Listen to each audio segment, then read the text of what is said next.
Comrade Nazar Mengal, मरकज़ी chairman Pakistan trade union defence campaign, जिस तरह 8 फरवरी को मुल्क भर में जनरल इलेक्शन हुए, इस जनरल इलेक्शन में एक बार फिर वो सियासी पार्टियां जो आजमाए हुए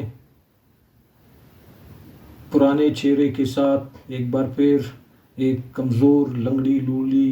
गवर्नमेंट बनाने में कामयाब हुए हैं, ये नई गवर्नमेंट के साथ कोई नया सोच, विज़न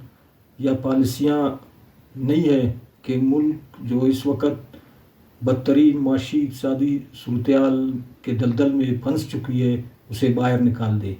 और आवाम को, मेहनत कशों को कोई रिलीफ दे सके। ऐसे में एक बार फिर ये हुक्मरान तबका IMF, वर्ल्ड बैंक के दहलीज पर सजदरेज़ हो चुके हैं और आने वाले दिनों में वो एक बार फिर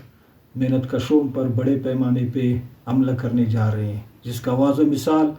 यूटिलिटी स्टोर के मेहनत कशों का जो यूनियन है उस पर शब खून मारते हुए लाजमी सर्विस एक्ट के तहत पाबंदी आयद कर दी है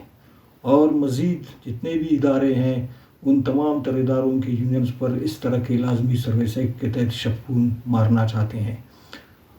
हम इसकी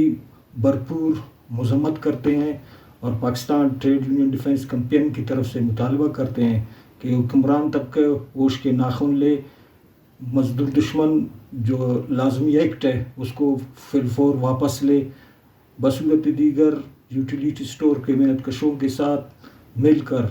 मुल्क भर में हम एक सियासी मुज़ामती